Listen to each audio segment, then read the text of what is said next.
All right, Cathys, we are back with another episode of Group Chat. We had a nice 10-day hiatus. I had a lot of work travel on and went to the Super Bowl, and now we are back. So we will give you some incredible recaps from the Super Bowl, some news, and send you off into the weekend. People were worried the pod ended. I got some texts. Well, I mean, it's good to know we were missed. It's nice to know we were missed, indeed. What was the Super Bowl like?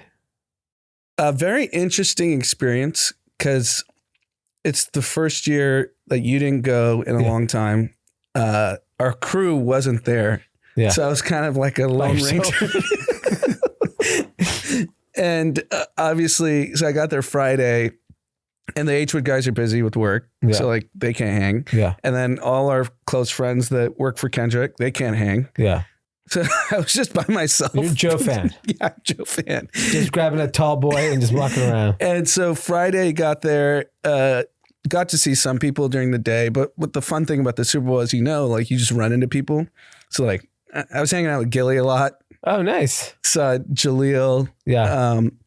So went to the H-Wood party. Always amazing. They obviously had everyone there. Yeah. Chainsmokers are actually incredible live. Yeah, they are great. I know it seems like they're like kind of, they're everywhere, but I had a blast listening to them. Yeah, then they have hits. And then Nelly, you forget how many hits Nelly has. Yes. Fresh off the inauguration. Fresh off the inauguration, correct. So H-Wood was great. And then just a general kind of sense of the weekend. So I was pretty much a lone ranger, like I just said. The big takeaways, it was a military lockdown. Every block in the French Quarter had National Guards, Marines, Secret Service, because obviously... Yeah, I mean, obviously, given what happened.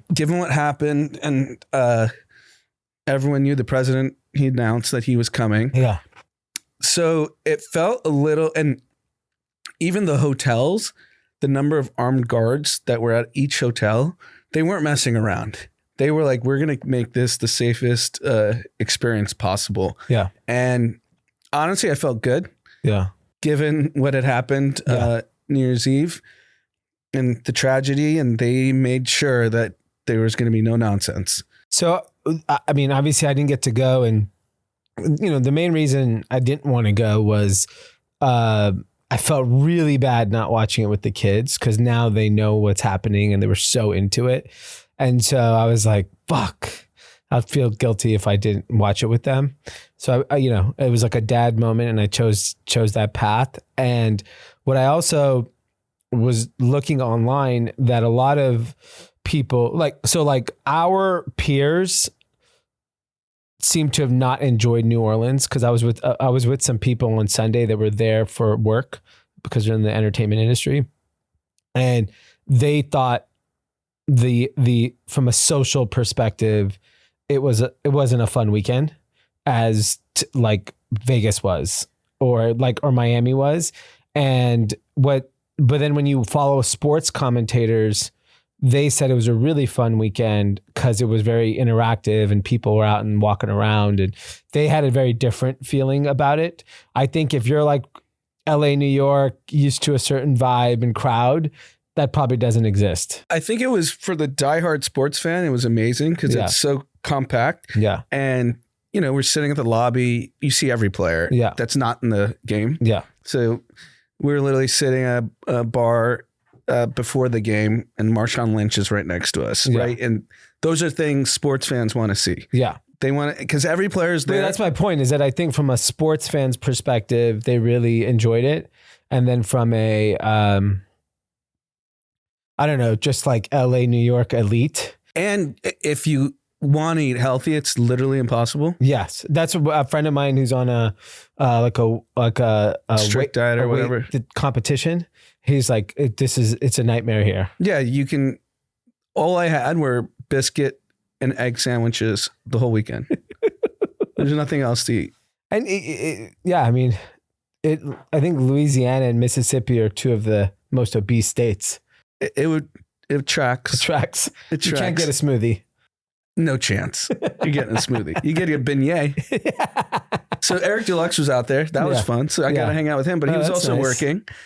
And then Saturday I went to the Fanatics party. Yep. Solo is great. You can move around easy. Yeah. Because that's a tough party to get into. Yeah. And Terj was able to just like send a text and he's like, he's solo. And they were like, no problem. Yeah. Like if I was with 4 people, impossible. Yeah, dead. Fanatics is like a zoo of famous people. Yeah. He's very particular on how he curates the party. Michael Rubin is. Yeah. And obviously he posted and you see everyone walking around and he does a great job of the audience of the party or the goers. It's not crowded. Yeah. You can walk around easy. Well, he's got his corporate partners. Yep. Because you see every major exec there. You got the NFL owners.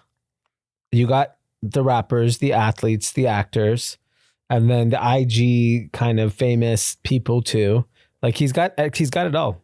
Yeah, and given who performed, that party typically would be stacked if like another group threw it. Well, yeah, like, he doesn't care about having it packed. Yeah, he just gets the footage to use. Yeah. So like Ludacris performed, Ciara performed, Travis Scott performed, Post Malone performed. Like where are you seeing that? Yeah, exactly. And the average person can't get it. No, there's no average people. No average people. I mean, that was fun because I went solo, but I ran into everyone that we all know, right? Like, it was a fun event. And then Saturday night, because I was solo, like people were texting and I just went to sleep. Yeah. Might as well have a big day.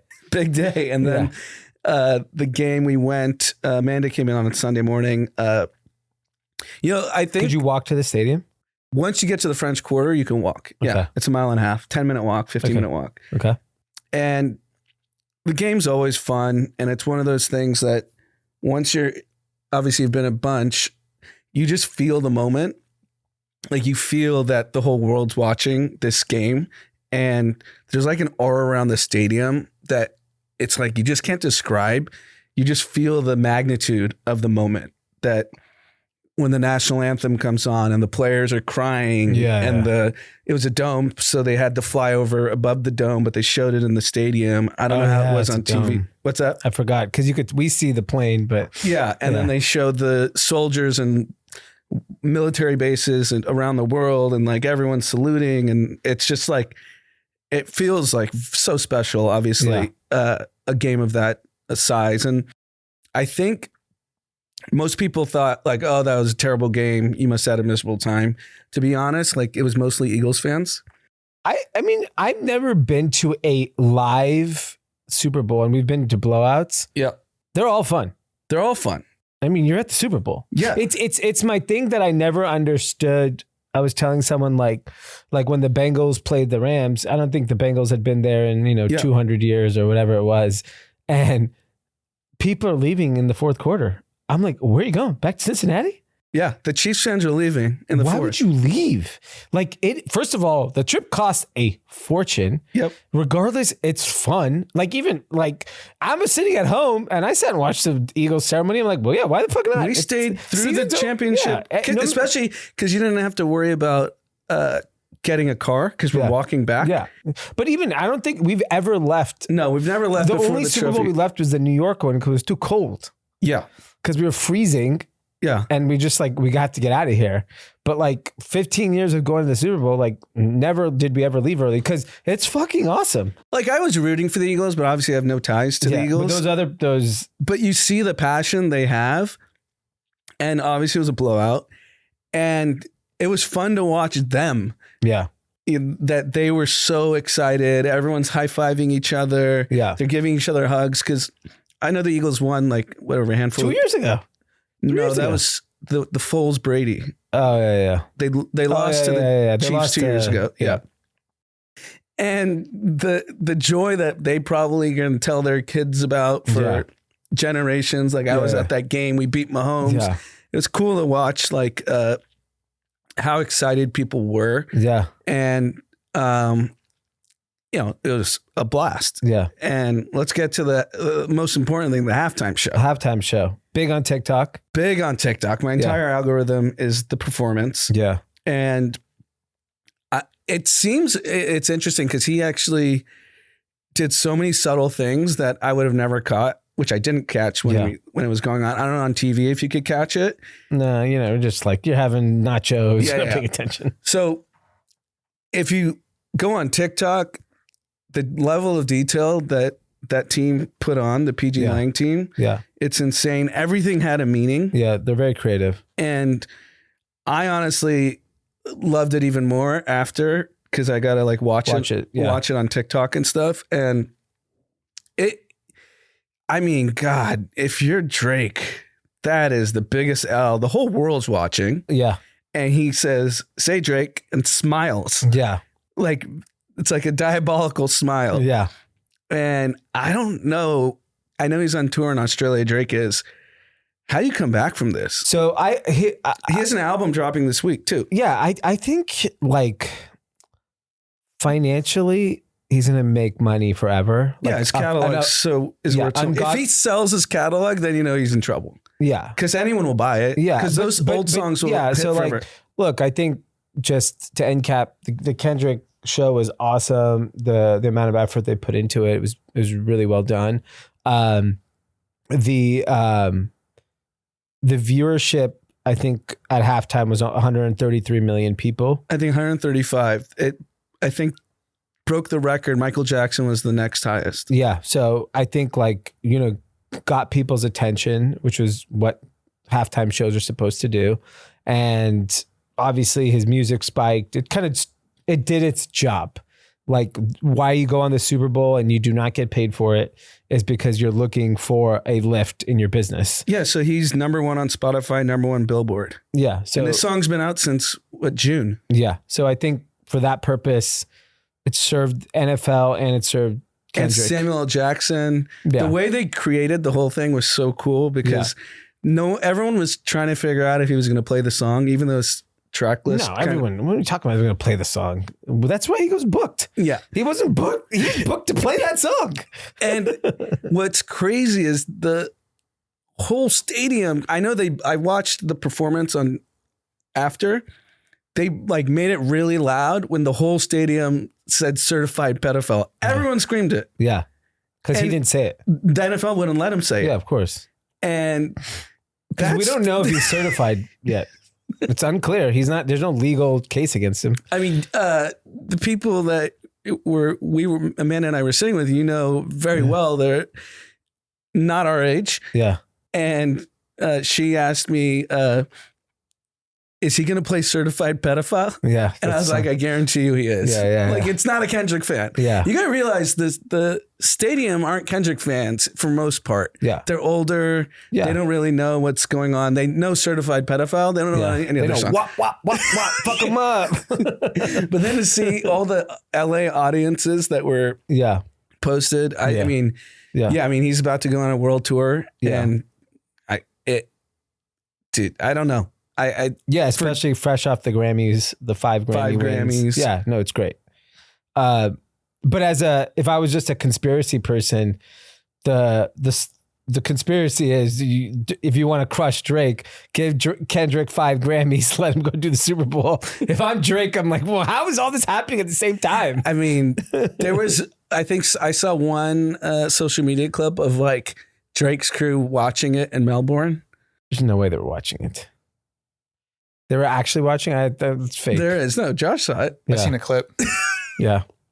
I mean, they're not going to miss the Super Bowl. That's true. Drake likes to gamble. I'm sure Steak paid him to watch the Super Bowl and gamble. Yeah, I'm curious to see how. Well, we know where Kendrick's career is going. He's going on a world tour. He's going to have an amazing year.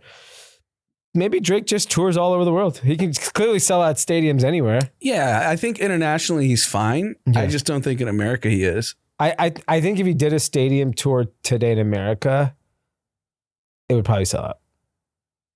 I think you forget how many women love Drake that don't care about the beef and they just like his music.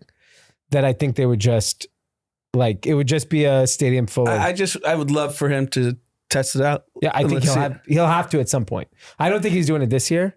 You don't think the entire 25 he's not going to do a U.S. date? No, absolutely not. If I was managing him, I would say don't do America. Go do Europe. He can do Asia. He never goes to Asia. I don't think he never had to. Yeah, now right? he has to go to Asia. Yeah, go to Asia, go to Latin America, do fucking 200,000. Go to China, CCP. Yeah, just do all those, and hope you have a hit record at some point in 2025. It'll be interesting how this album does. It's with Party Next Door. Party Next Door. Yeah, and Party Next Door is Canada too, right? Yeah, great. I love it. And I love the biggest problem with the Super Bowl is that it's all over. Yeah, I know. My Chiefs lost. R.I.P. the three-peat. I wasn't like as sad as I thought I was going to be, mainly because my kids didn't care. But I was more sad that the three-peat didn't happen. But then when I was thinking about it, I was like, kid's 29. Jalen Hurts is 26. These guys are probably going to be battling out for the next decade. And you have the Bills and Ravens, young quarterbacks. Those guys are never going to win. You don't think? No. I think if I'm Patrick Mahomes, I'm fucking going to the owner of the team and I'm saying, you motherfucker, better get me an O-line. Yeah. Get me a star goddamn receiver, like a real star. Xavier Worthy could be a star. He's young, but like they had Tyreek Hill. Yeah. Imagine if Tyreek Hill was still on the Chiefs. But they won after him. I know, but I'm just saying, imagine if he was. Travis Kelce, he's just old. Yeah, he looks slow on the field, sadly. Like even earlier in the season was the first time I was like, damn, he looks slow to me. First time I've ever, he didn't feel like the tough badass that he used to be. Like he just felt slow. Like he wasn't, there's that one play where he wasn't even blocking. Yeah. Like there's a lot of that. I mean, and then he couldn't get open. Yeah, and he couldn't get open, and a couple drop passes. That was his whole magic. Yeah, that he just plays backyard football, is what they say. Like he doesn't even run the route; he just gets open. Yeah, but you have to be. Maybe he was hurt. Who the fuck knows? Everyone's hurt at that game. Yeah, no one's healthy. Yeah, I don't think Patrick Mahomes was hurt. I think he just didn't have any time. He got eaten up every play. Yeah, no, I mean, just bulldozed. All the takes are great. How is Brady on the telecast? I've heard mixed reviews. Yeah, not great. He mumbled words a couple times, which when you do that game, you cannot do. If I'm watching Sunday Giants Jaguars, I don't give a fuck who's talking. He there was some highlights. I know you went to a viewing party. Yeah. Did they have, so obviously they had the sound, but you could hear everything? Yeah, because it's not loud or whatever. No, it was really loud. It was so loud in this room. It was insane. I heard everything. Okay. But like, I also think the game itself didn't help his cause. Like if the game was closer, he was giving a lot of insight, but then at the end of the game, it was such a blowout that like, he was just talking about, he's going to bounce back from this. He's going to be in the gym tomorrow, like whatever. Like it was more of that because there's nothing to talk about. The game was fucking over. The game was over fourth quarter. Yeah, so Brady's year one of a $375 million contract. Yeah, I think he'll get better. He cares too much. He's probably reading all the comments, writing notes, and then he has a commentator coach, and he goes, all right, these are things we're going to fix this season. Yeah. He's maniacal. So interesting. Anyways, 127 million viewers, biggest, most watched Super Bowl ever. And so I never get to see the commercials. Yeah. Horrible. Okay. All of them. I didn't see one commercial that I do not remember one fucking commercial. You remember one? Yeezy. I remember Kanye's commercial. Do you want to just get into that real quick? Yeah. So I don't know what happened, but over the weekend, Friday, I think, Thursday, Friday, Kanye started tweeting. And it went from like, just usual nonsense to full on anti-Semitic, anti-fat people, he's kind of fat, transgender, anti-everything you could think of. Anti-Dave Chappelle. Anti-Dave Chappelle. Just went on a complete tirade and very pro-porn. Yes. Pro-Hitler.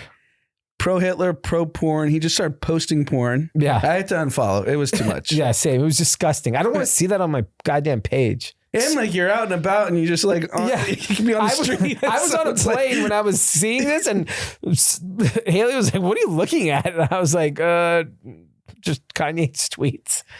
So here's the biggest problem. Obviously, he's off the reservation and I don't get why people still like him because I think the youth still does. This doesn't affect the youth. Yeah, maybe. I think to a portion of it. Yeah. And if you're Fox, you can resell that inventory ASAP.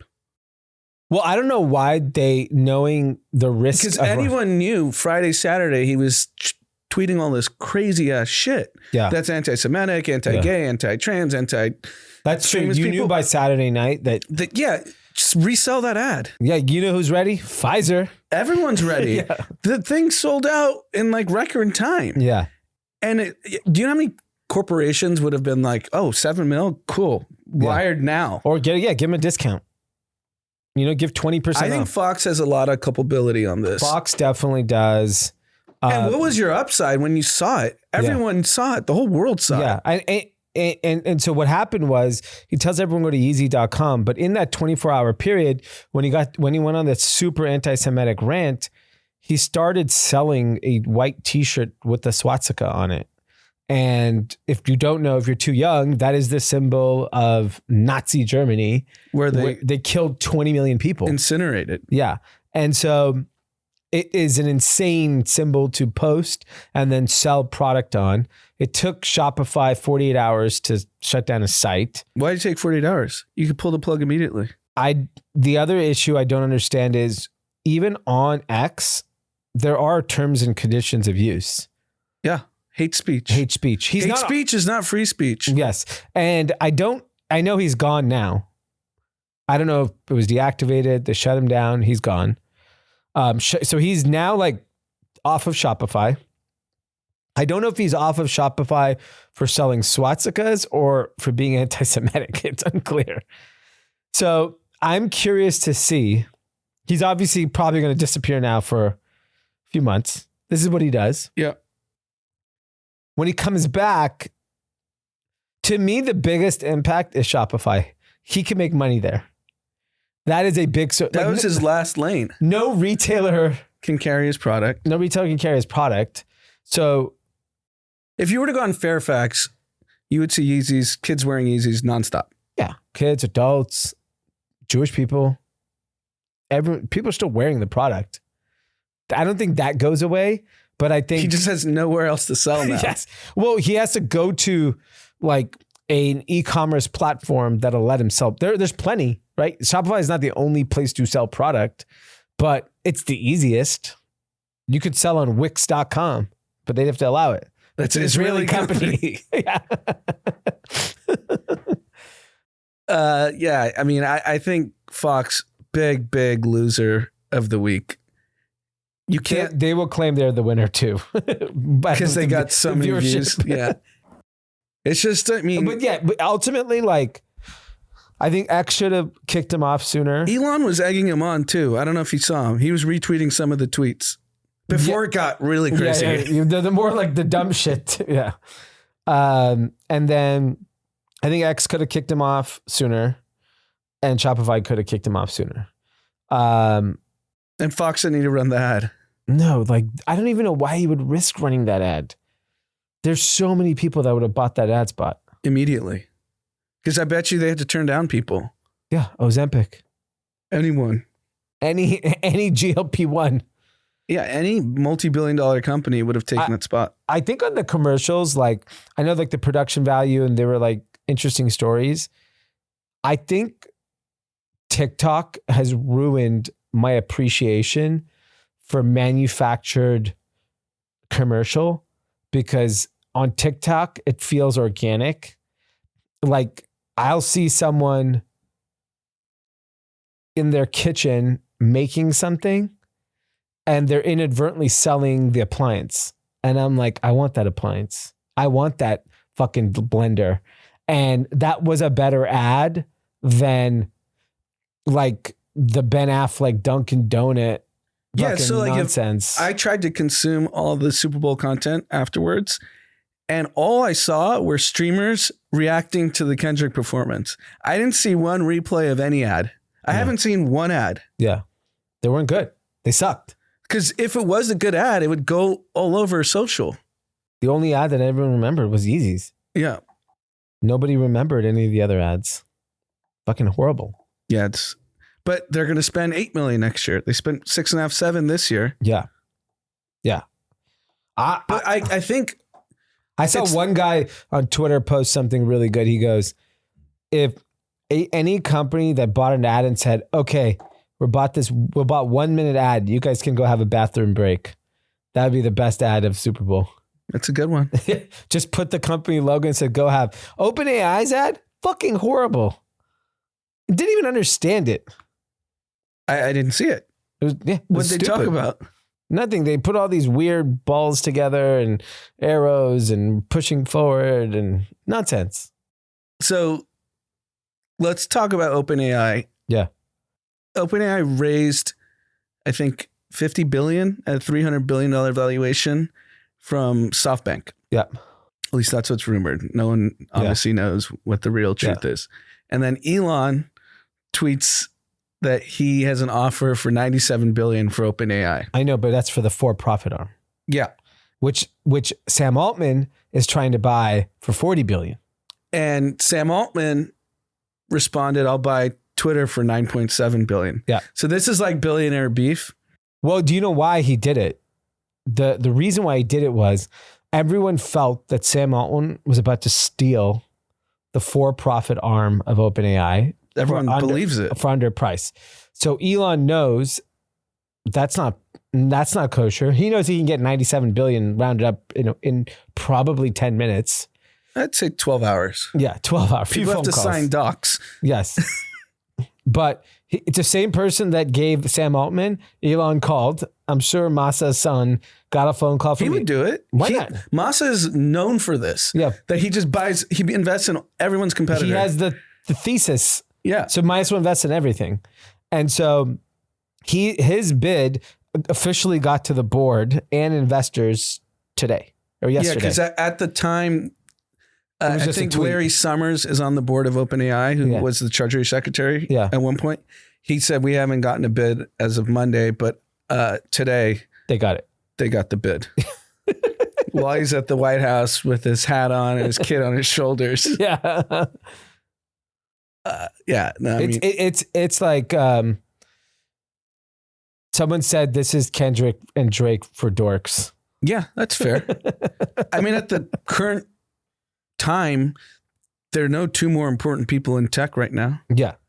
Like I know Zuck's way more successful than Sam Altman by a lot. Yeah, but he's not the guy of the moment. He's not the moment. Like he's not what everyone's like lasered in on. We already know Zuck. You're built one of the greatest companies of all time, but he doesn't engage in the fuckery. Yeah. He engages in UFC. That's when he gets talked about. Yeah. And so Sam Altman and Elon Musk are continuing to be in this battle. I like that Elon will not back down.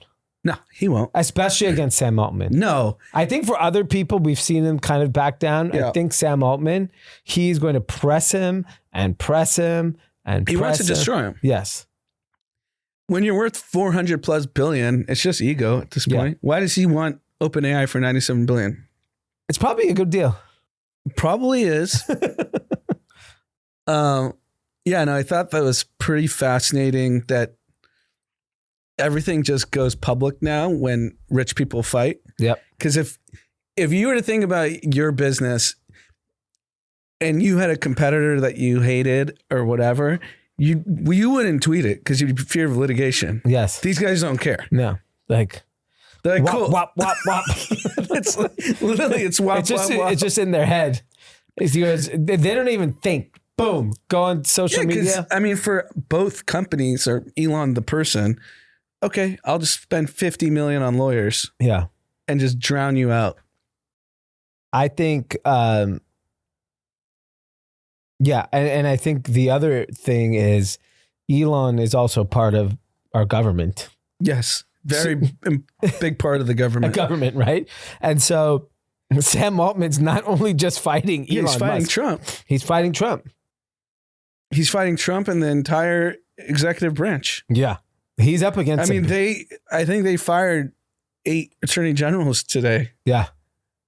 What? Come up.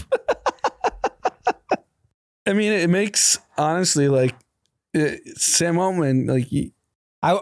Yeah. I mean, so let's all see what happens with that. I have been playing around. So we use Gmail for our company email.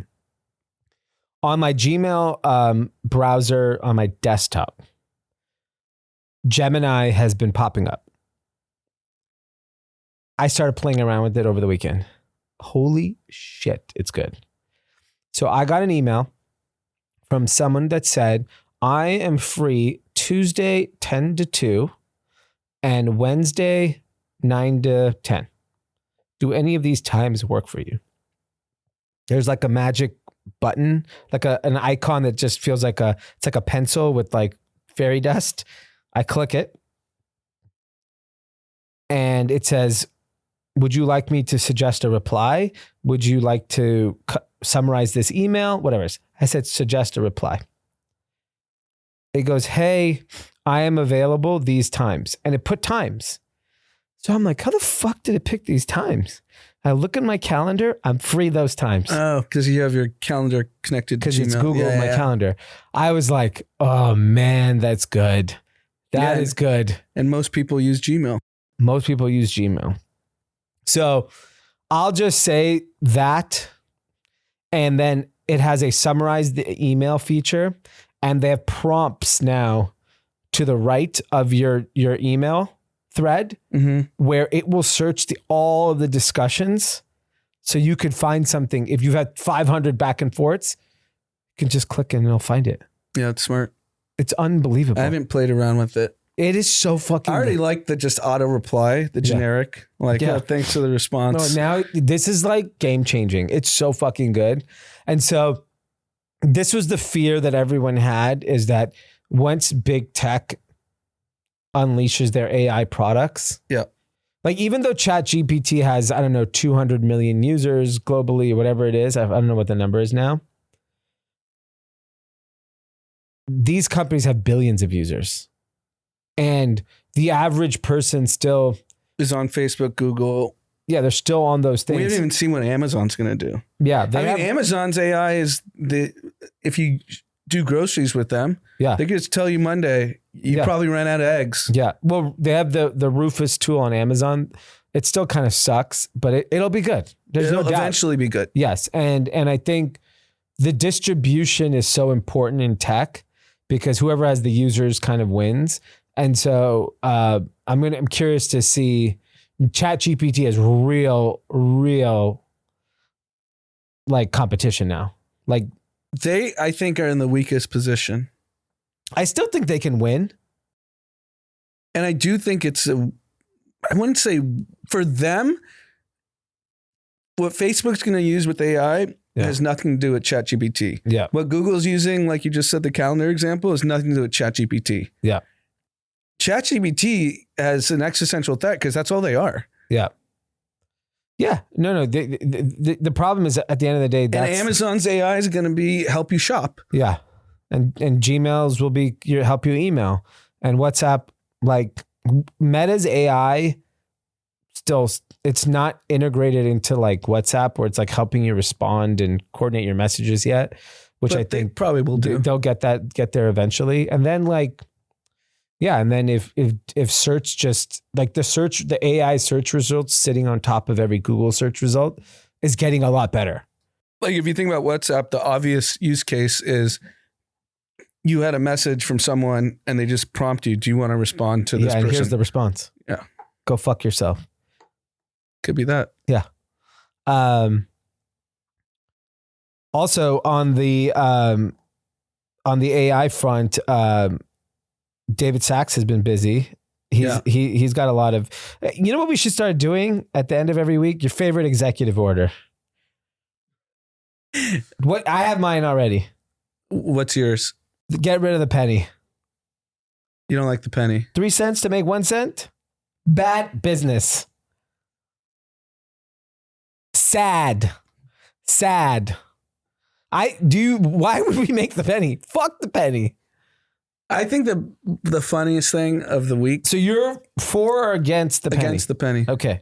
I think the funniest thing of the week, David Sachs popped in his pod because he's not allowed to like talk about anything. Yeah. And he said he is forced to wear a suit every day. He probably doesn't wear a suit unless it's like a wedding or charity event in his years. Whole life. Yeah. Because he's in tech. PayPal Mafia, you wear t-shirts. Yeah.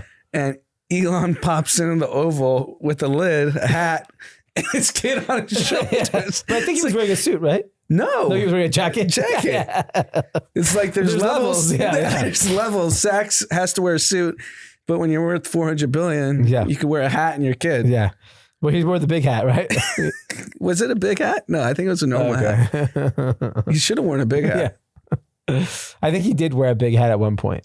He did at like a rally. Okay. The SAB1, which is crypto related. Yeah.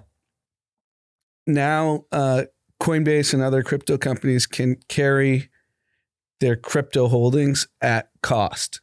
So Bitcoin's like 95,000 right now, 96,000. Before you had to take a haircut because of the volatility. Now you get to carry it on your balance sheet as cost. Okay. That's good. That's great for lending. Yeah. And great for a lot of, like I'm invested in a couple crypto funds and they said everything's haircutted by 40, 50% because auditors don't let you carry it because it's so risky. Yeah. So now it's like a stable yeah, I mean, look, asset. There's a lot of action in executive orders. Boom, boom, boom, boom. I can't keep up. I don't know why. I was looking just for the pod, like, can I get a list of executive orders for the week? It's hard to find. I want a centralized executive order Twitter account. Tell your boy at Doge. Yeah. We need a centralized. I just want to see EOs. I did see the Pentagon spent $32,000 on 25 coffee cups. Yeah.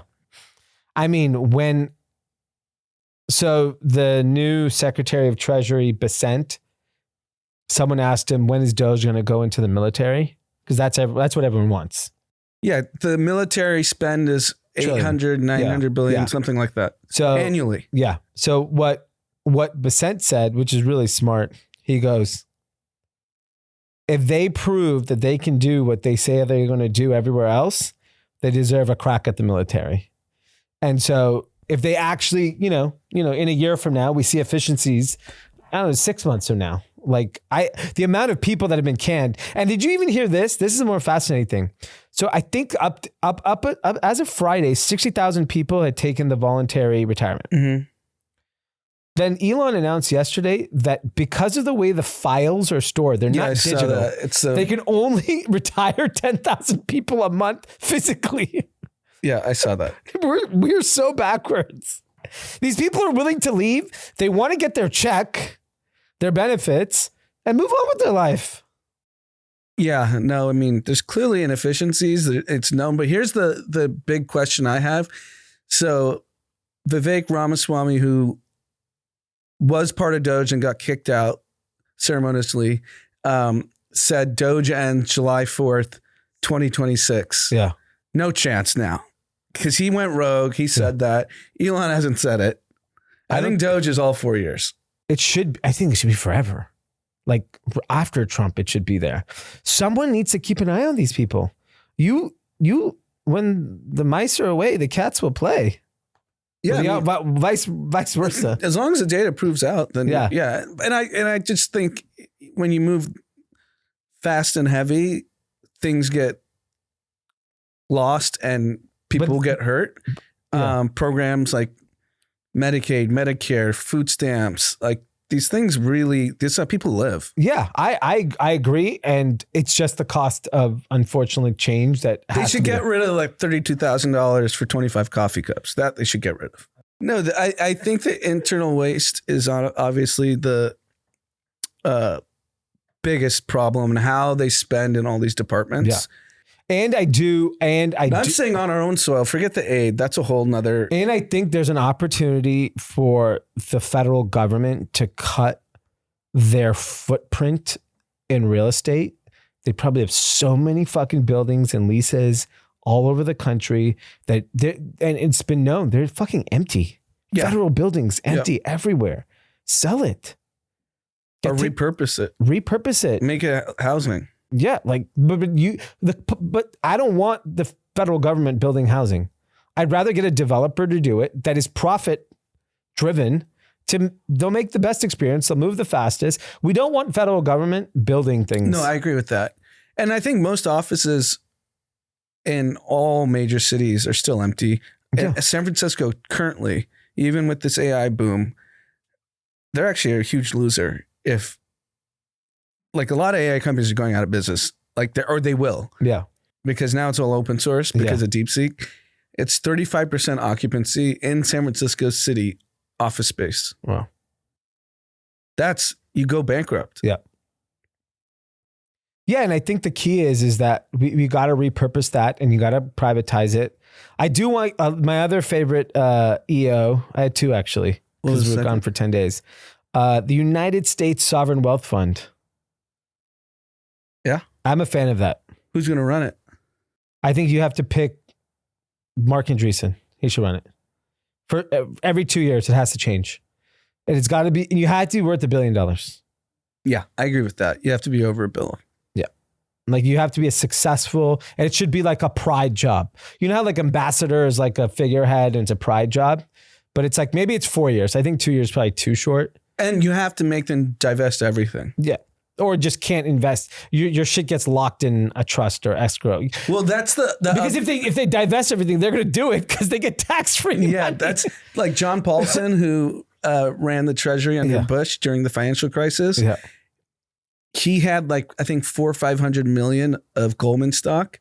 Took the job because it's tax free. Yeah, that's what I'm saying. I don't like the divest. I think it needs. You have to be in the that's whatever level of the cabinet where you get the tax free hustle. Yeah. That's fine. I'm okay with that. But, whoever runs the United States Sovereign Wealth Fund, every other rich nation has a government. I wouldn't trust Ackman. What? I like Ackman. He just has spoken his book on national television for years. But it's good for him. He makes money. It's good for him. He's good rich, for America. Very rich. But as long as we benefit from it. As long as he can't trade on it. Yeah. Everyone's going to trade on it. Everyone's going to make money. You got to let people make money. That's a part of it that we can't resist. All right. Before we move on to winners, losers content, CPI inflation came in piping hot, 3%. We're back to 3%. It was in the twos. People thought it was going to be 2.9. It came in at 3. Do we trust the data? No, of course not. Yeah. So everything is up. Car insurance up 11%. Yeah. Eggs up 50%. I sent an article in our chat in our Discord that Costco and a handful of these Trader Joe's that they're limiting the number of eggs. And I think it's regional based. Yeah. I don't think in LA it's a problem, but we had different takes. Different prices. Some people said you can't find eggs. Yeah. Some people said, and depending on where you live in the country. Yeah. So that's bad. Yeah. I mean, our house goes through, I can't even imagine how many eggs a week. When everyone for breakfast eats eggs at our house, it's 9. Yeah, one sitting. We're probably 5 a day. Yeah. 7 days a week. Yeah.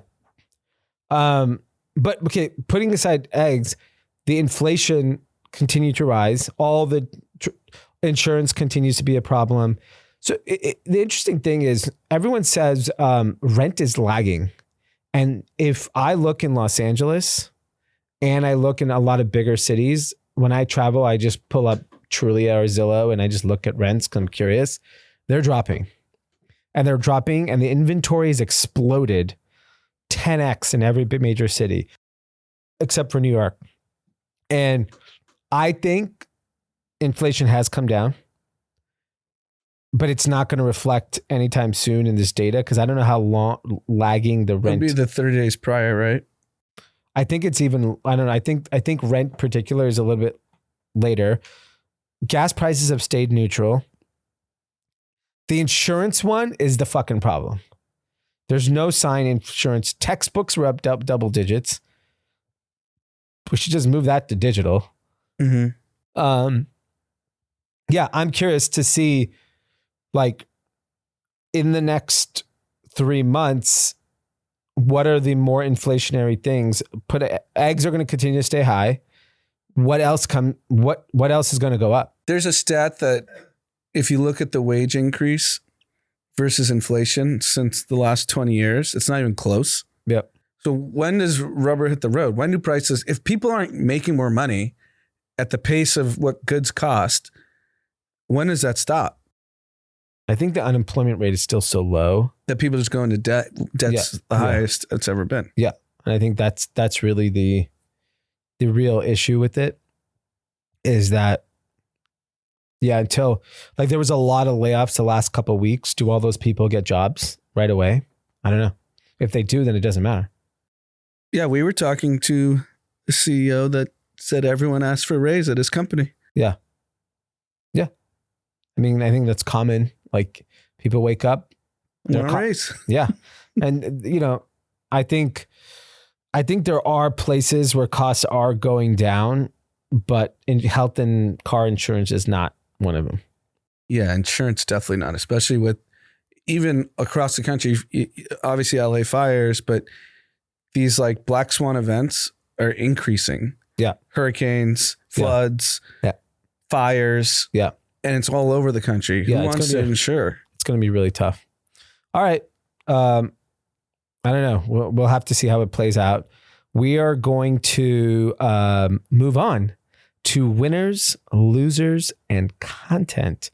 What is your winner of the week?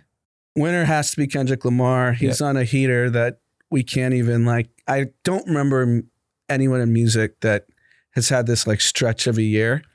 With the Grammys, highest rated Super Bowl performance, and off a diss record. Yeah. I mean, his catalog's incredible. Yeah. But the diss record, we haven't seen that before. Yeah. Like imagine Hit 'Em Up back in the 90s, Tupac. I feel like Back to Back or something was nominated for a Grammy, right? I looked it up last time we talked about it, and it's not the first one that's been nominated. There's 3 other ones. I just don't know what songs were nominated. Okay. But it's clearly elevated his global status. Yeah. And when you had a stadium full of people screaming A minor, that was on the telecast. Yeah, that was, it's incredible. Yeah. What a run. Incredible run. Boxes checked for domination of the year. My winner is Costco. Costco's revenue last month rose 9.2%. 9.2% to year over year to 19.5 billion. Last month revenue was 19.5. So who are they taking revenue share from? I think clearly they're on fire. Okay, spending is still growing. Right? Like spending is not declining. So when you talk 1-2% on trillions of dollars, $1 trillion, that is huge. What is 2% on a trillion? 20 billion? Yeah. $20 billion. There's a lot of spend, that increase that's happening month over month. I think about it. Big Lots file for bankruptcy. Party City, bankruptcy. Recently, Liberated Brands, bankruptcy. This is in the last 60 days. Forever 21 bankrupt. Yeah, every day someone goes bankrupt, the dollars have to go somewhere. They're going to Amazon, they're going to Walmart, and they're going to Costco, and they're going to TJ Maxx. People like the hot dog. And yeah, but like Costco and Sam's Club. Sam's Club, people don't know, $100 billion a year. They're owned by Walmart. $100 billion. No one even knows. No one pays attention to them. $100 billion retailer revenue. So they're 25% of Walmart's revenue? Yeah. Yeah, it's big. It's like it's not in conversation. No. That's crazy. It's insane. So they're my winner. These club stores, these discounters that are operated right, like TJ Maxx, Costco, Sam's Club, they're another planet. And they're all brick and mortar. Right. That's crazy. Loser. City of Dallas. They're in shambles after trading Luka. The fans are in disarray. They booed everything the last Dallas game. Yep. And The general managers getting death threats for trading Luka. Yeah. It's equivalent of like trading Kobe Bryant at his peak. It's insane. And then Anthony Davis got injured. He's out for like a month. Yeah. So the Dallas fans, you're trading someone that I was listening to random sports pods and people named their kids Luka because of Luka. I know Luka's like kind of a popular name now. Yeah. But in Dallas, their pets are named Luka. Their kids are named Luka. Because you thought he was going to be in your life forever. And he was pretty sad too. He was very sad. Yeah. He seemed betrayed. Yeah. I think he's smiling on the bench now. Yeah. Now he's happy. He's in LA. And I mean, for him, it's great. For him, he's the future of the franchise. It's future of the city. Yeah. There's only been a handful of Lakers that are the future, that run the city. Yes. It was in the 80s. It was Magic. It was Kareem, then Magic. And then, they had those bad years. Then Shaq, then Kobe. Kobe for 20 years. And then LeBron. And now he's 25. It's his. Yeah, it's his for the next 15 years. So sick. Good for him. Good for the city. Yeah. Big win between the Dodgers and Lakers, we're so stacked. It's just amazing that the Lakers just always get the guy. Always. All right, let's see how the season goes. Hopefully they do well in the playoffs this year. Yep. Moving on, my loser is Nike. They're struggling. Their business continues to struggle. Did they release earnings? I think they're about to. And I'll tell you the shocking thing. Skechers grew 12%. Yeah, they're always growing, huh? They did $2.21 billion in sales last quarter, 12.8 increase. They expect 2025 revenues to be $9.8 billion. And they still think the stock fell because that was a disappointing outlook. On cloud, on fire. Hoka, on fire. Skechers, on fire. Anta, the Chinese company, just launched in America with basketball shoes, Kyrie, on fire. They are up against a very, very tough competition for the first time in a long time.